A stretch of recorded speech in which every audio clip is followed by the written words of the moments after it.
aking Phillips screw ngayon na ito, kitchen knife. I am the one, the way you turn the... Isang mapagpalang araw sa inyo mga kabalwig. Maganda ang topic natin ngayong araw na ito. Dahil hindi pa tayo makakapag-text ay magbibigay ako sa inyo ng tip. Isang tip sa pagkakalas na karga na 177. Doon sa mga beginners lang ito mga kabalwig. Meron laro ang dihangin na 177 na nagkakamaroon ng counting trouble na hindi sila marunong magkalas. Dinadala nila sa pagawaan tapos nasisingilan sila ng mahal.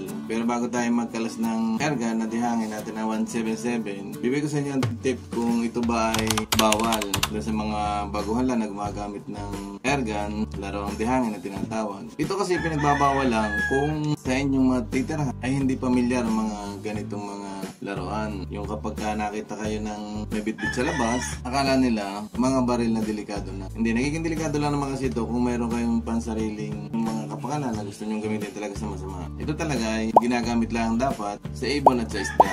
At kinakailangan na hindi nyo ito itututok sa tao, maging kung kayo maglalagay ng pellet. At kung kayo magbibitbit man ito sa kalsada, maghanap kayo ng mga pwesto, kinakailangan safety first, hindi nakakasa. At kung kinakailangan kung ito ay hammer type ang inyong laruan, laging naka-slide para madapa man kayo, papasaltik ang hammer, hindi siya pumutok. Kinakailangan lagi disiplina sa sarili para tayo hindi makadisgrasya. Kasi lahat ng bagay, kung gagamitin natin sa masama, ay talagang makakapurwisyo ng ating kapwa. Naging mas malaman po ito kung halimbawa ipagyayabang ninyo, ipaglalakad nyo sa maraming tao sa kamayanan, na wala naman kayo doong hanapin na mga ibon, mga isda, ipinagbabawal din po yun. Dapat alam po natin yun. At ito po ipinagbabawal din sa pahananang eleksyon. Kasi ito ay kaya lang hindi nasakop ng mga illegal possession of firearms sa panahon ng hindi election gun ban dahil meron po nga tayong batas na Republic Act 10591. Pero kapag ito po ay pumatak ng mga eleksyon, gustuin man po nating mag-hunter,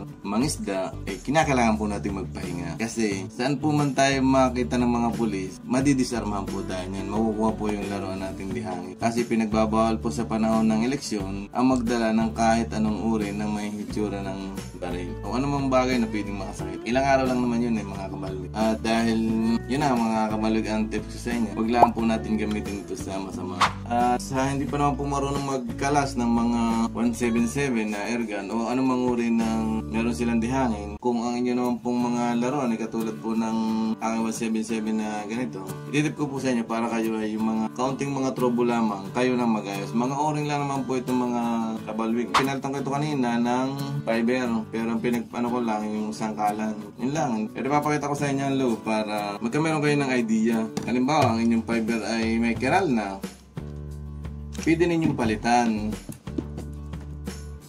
Yan mga kabalwig. Kasi itong aking 177, ang trigger po kasi nito mechanic. Kasi po ito lahat ay nababaklas. Pero hindi po natin pwedeng pag lakasan ng loob na baklasin ng ating trigger kasi kapag po ito ng lagas, napakahirap ikabit. Ang ipapakita ko lang sa inyo yung mga pwedeng palitan na mga o-ring. Kasi ito naman po trigger, hindi naman po ito nagkakameron ng diferensya. Kung gusto niyo pong palakasin ng inyong airgun, ito lang po, may spring po siya dito. Ito nyo lang kung gusto niyo palakasin o pahinain. Kung kayo naman po ay kontento na, okay lang po ang design ng inyong tornilyo. Huwag nyo na pong kakaban. Pahigpit po kasi ang pagpapalakas nito. And ito lang po naman kasi ang malimit na sumisingaw dyan. Ito nga pala po aking laro na yung Dry-Ban 177. Yan, ito lang po ang kalimitan na bumibigay dyan. Ito pong o-ring na ito. Kapag po ito ay mahina na, tulad po yan, nilagyan ko lang po ng tiplo niyan kanina. Ito lang po ang o-ring yan. Tapos ang pinalitan ko dito po kanina din ay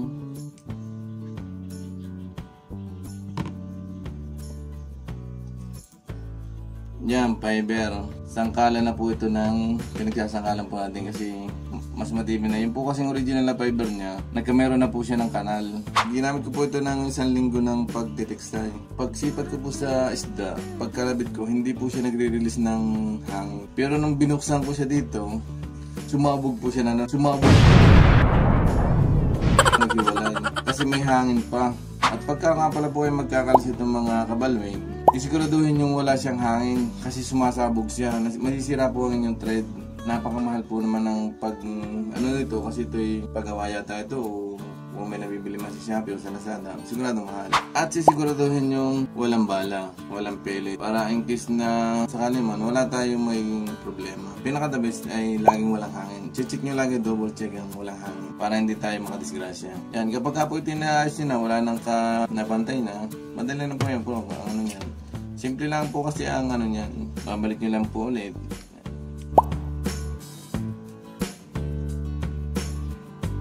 Yan lang po. Dahil wala pa tayong o-ring na malaki. Kasi maliit lang yung o-ring ko. Pinagpalaki ko lang ito ng counting teflon. Kinakailangan nyo po kasi lagayin siya ng teflon para tumaas-taas yung ating o-ring. Yan. Tapos ilalagay nyo lang po ulit yan.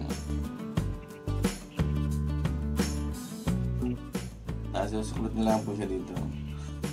Yung po kasing mga iba, kaunting diferensya, akala nila mahirap na hindi nila subukan kasi nga natatakot sila dahil baka masira o magkano. Simple lang po kasi pag sarili nyong gamit kinakailangan alam nyo yung kaunting diferensya lang kasi baka pagdating sa pagawaan, sa halip na maging kunti lang, lumaki pa siya. Sayang po kasi yung ating gamit. Kasi tulad po kasi nito, kauna na ako itong binili. Meron po ako ng kaunting pera noon.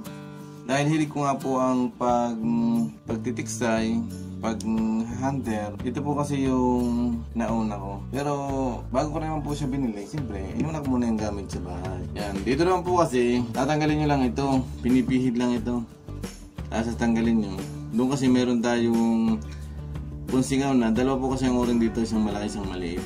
Ito naman po ay Phillips screw lang ang anuhin. Madali lang po siya, oh. Ganito lang din po. Yan. Hindi lang po maano. Kasi ito po yan, basta nabunod. Open lang po yan, open. Himigpit po yung ating o-ring dyan, maganda pa. Pero binubunot lang po yan. Pagkabunot yung ng Phillips screw, tataktak nyo lang. May maliit pong o-ring doon, yun lang po ang bumibigay dyan. Minsan madumi kung wala kayong pambili. Madumi lang. Minsan naman talaga pirat na. Kaya sumisingaw po yung natin dyan. Kasi kakabit nyo lang po ulit itong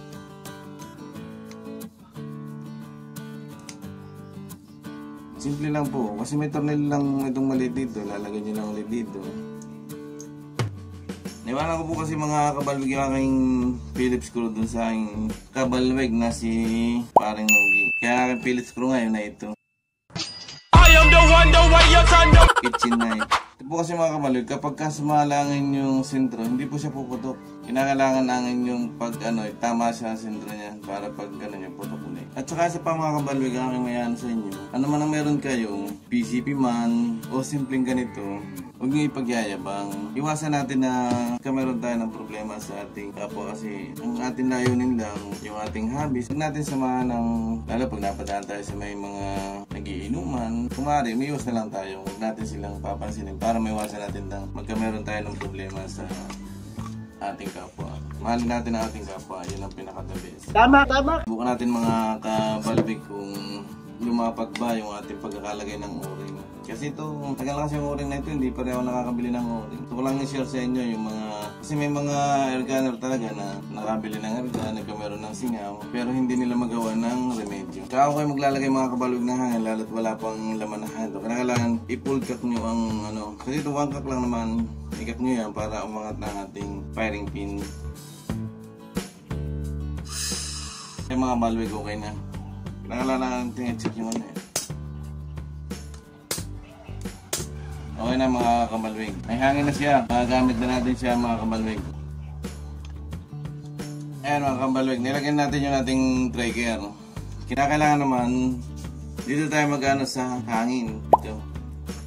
Atin pong ititimpla siya kung gusto natin ng malakas. Pero para sa akin, tama lang. Hindi ko kinakailangan maging malakas kasi hindi naman natin babarilin yung malayong imo kasi hindi rin natin sure kung yung ating bala. Kasi maliit lang kasi ang bala nito, 177. Hindi natin alam kung kaya ba niyang kasi kung malakas, magwiwigil din lang, hindi rin naman tayo tatama. Kasi ang nito, 25 meters to 30 meters. Doon, tatago na lang tayo sa mga pulo-pulo. Hindi natin kinakailangan na sobrang lakas.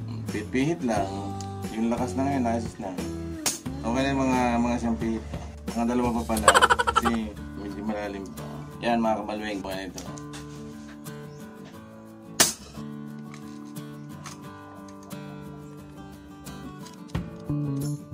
Yan po mga kabalweg. Maraming salamat po mga kabalweg at God bless sa inyo lahat. Huwag niyo pong kalilimutang mag-subscribe. Salamat po. God bless.